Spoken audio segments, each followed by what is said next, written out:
भजन 103 का 12 उद्याचल अस्ताचल से जितना दूर है, उसने हमारे अपराधों को हमसे उतनी ही दूर कर दिया। हम किस हिया, विश्वास और साहस के साथ उसके पास आ सकते हैं? किसी ने कहा है, परमेश्वर मेरे पापों को कैसे क्षमा करता है और मुझे कैसे शुद्ध करता है। मैं नहीं जानता कि वह कैसे करता है, परंतु परमेश्वर का धन्यवाद हो, वह करता है। आप परमेश्वर को समझ नहीं सकते, वह बहुत महान है। हम इस सच्चाई में आनंदी हों। कई लोगों ने अपनी बातों से विश्वास को खो दिया। ऐसा करने की आवश्यकता नहीं है। यदि हमने पाप किया है और परमेश्वर से विनती की है कि वह हमें क्षमा करे, तो उसने हमें क्षमा की है और वह भूल गया है। हमें भी ऐसा ही करना है। मैं यह कहना चाहता हूँ कि जिस प्रकार परमेश्वर पिता विश्वासी को क्षमा करने के लिए तैयार रहता है, उसी प्रकार विश्वासी को भी खुद को क्षमा करने के लिए तैयार रहना चाहिए। कई लोग विश्वास से वंचित हो गए क्योंकि वे खुद को क्षमा करने के लिए तैयार नहीं हैं।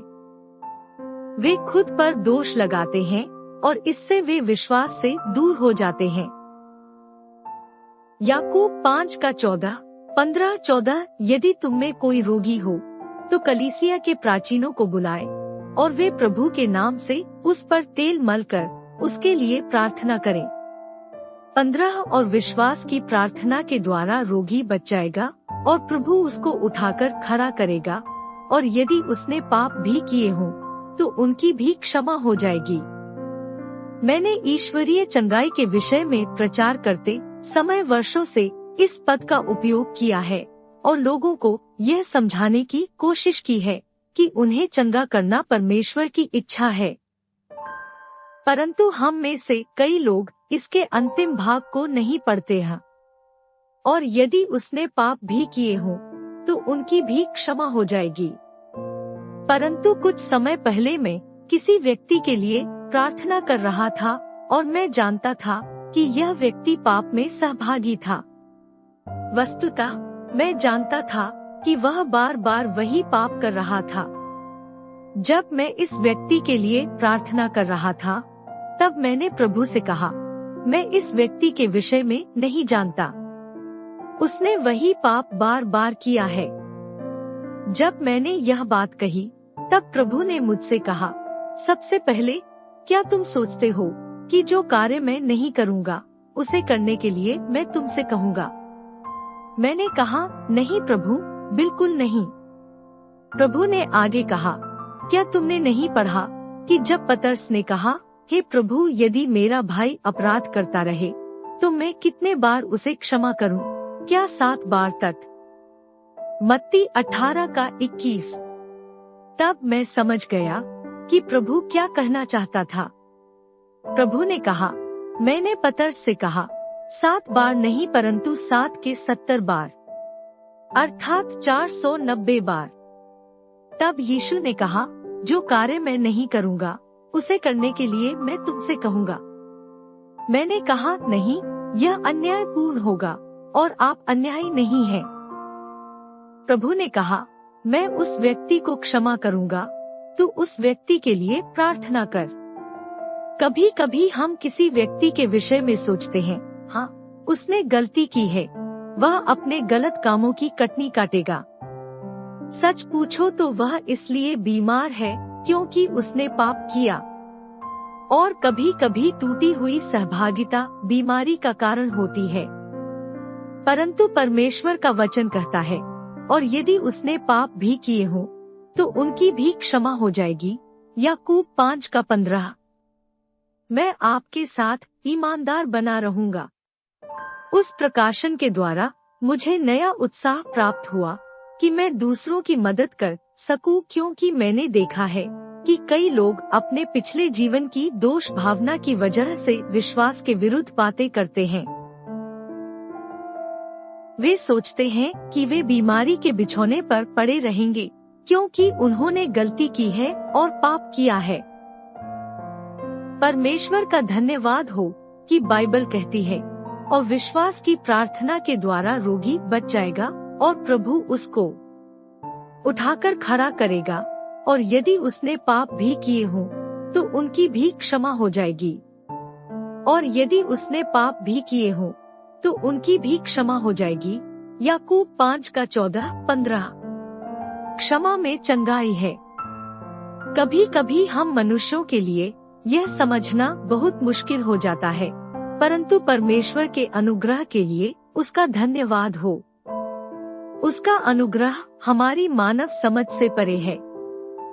मुझे याद है, कुछ समय पहले मैं एक महासभा में प्रचार कर रहा था और दिन की आराधना में मैं इस विषय पर प्रचार कर रहा था। किसी डिनोमिनेशन के डिस्ट्रिक्ट सुपरिंटेंडेंट ने मुझसे कहा, भाई हेगन, एक समय था जब मैं आपकी शिक्षा से सहमत नहीं होता, परंतु मुझे याद है कि सुपरिंटेंडेंट बनने से पहले हमने बनाई हुई एक नई कलीसिया में हम काम कर रहे थे और हमारे पास केवल एक ही सदस्य था। स्त्रियां बोझ उठा रही थी और उस भवन का खर्च चलाने के लिए परिश्रम कर रही थी। उस कलीसिया के एकमात्र सदस्य के पास अपना व्यवसाय था। वह कलीसिया के अन्य लोगों से आर्थिक रूप से संपन्न था, परंतु वह सप्ताह में केवल $1 तक ही देता था। हमें उसकी सहायता की बहुत आवश्यकता थी। सुपरिंटेंडेंट आगे कह रहा था, एक दिन सुबह 2 बजे टेलीफोन की घंटी बजी और फोन पर यह व्यक्ति था। उसने कहा, कल दुकान बंद करने से पहले मेरा टखना टूट गया। पड़ोस का व्यक्ति यहाँ मेरे पास है और मैं उसके साथ चंगाई के विषय में बोल रहा था। वह रोमन कैथोलिक है, लेकिन उसने मुझसे कहा कि उसे लगता है कि मैं आपको बुलाऊं और आप यहाँ आकर प्रार्थना करें और परमेश्वर मुझे चंगा करेगा।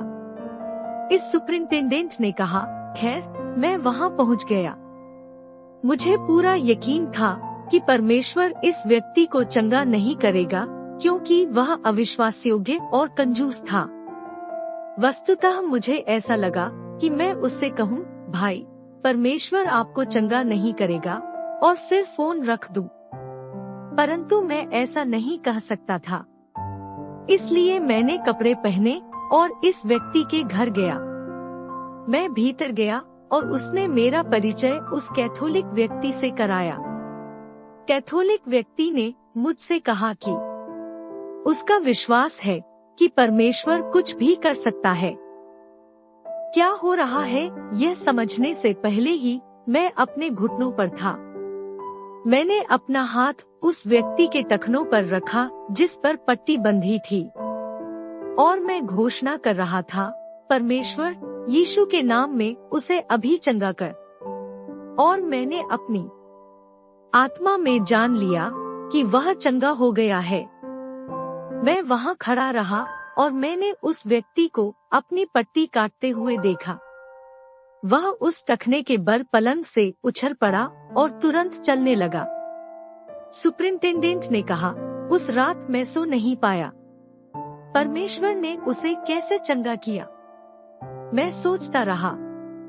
फिर मुझे याद आया, प्रभु उसको उठाकर खड़ा करेगा, और यदि उसने पाप भी किए हों तो उनकी भी क्षमा हो जाएगी।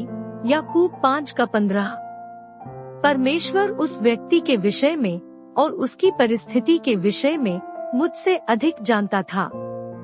मैं जानता था कि उस व्यक्ति ने प्रार्थना की थी और परमेश्वर से क्षमा मांगी थी, क्योंकि जब मैं उसके टखने के लिए प्रार्थना कर रहा था, तब मैंने उसे परमेश्वर से प्रार्थना करते सुना था, परमेश्वर, मेरे सारे पापों की क्षमा कर।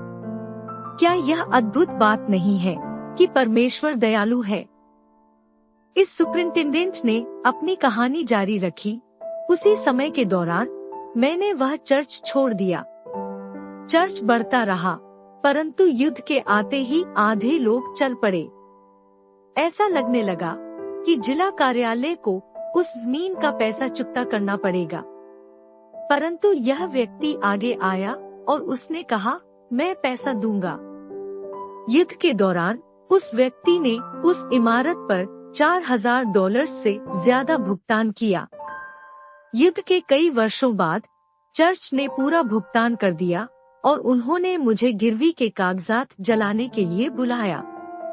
मैंने चर्च बोर्ड से कहा, आपको इस व्यक्ति को लौटाना चाहिए क्योंकि उसने इस इमारत में बहुत पैसा डाला है। मुझे मालूम पड़ता है कि इस समय आपके पास पैसा है। नहीं, इस व्यक्ति ने उत्तर दिया, मैं आधी रकम से खुश हूँ। फिर उसने कलीसिया के सचिव से कहा, जब आप चेक बनाएंगे तब उसे इस जिले के होम मिशंस विभाग के नाम पर बनाइए। मित्रों, जब हम परमेश्वर के वचन की ओर उसी दृष्टि से देखते हैं जैसा उसमें लिखा है, या जैसा हम सोचते हैं कि ऐसा होना चाहिए, उसी से सारा फर्क पड़ता है। जब हम परमेश्वर की दृष्टि से इन बातों की ओर देखने लगेंगे तो कितना फर्क पड़ेगा। और यदि उसने पाप भी किए हों तो उनकी भी क्षमा हो जाएगी। याकूब 5:15। मुझ से कहा, जब आप बाइबल को समझते हैं तब आप समझ लेते हैं कि परमेश्वर इस तरह से कार्य क्यों करता है। आप समझ सकते हैं कि कोई बातें क्यों और कैसी होती हैं।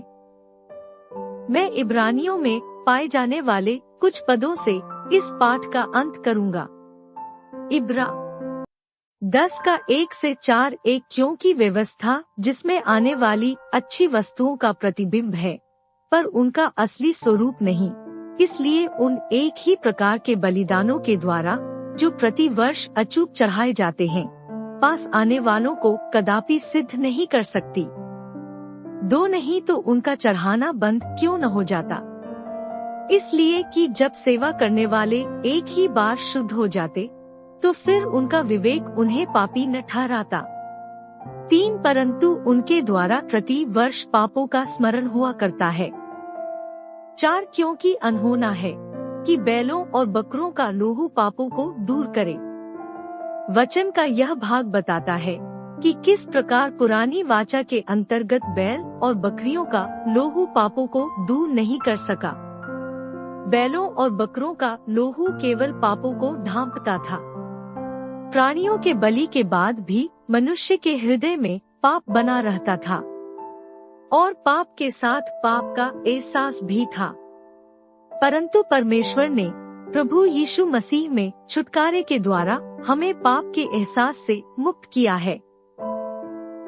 अपने पापों की क्षमा मांगने के बाद हमें उन्हें फिर स्मरण नहीं करना है।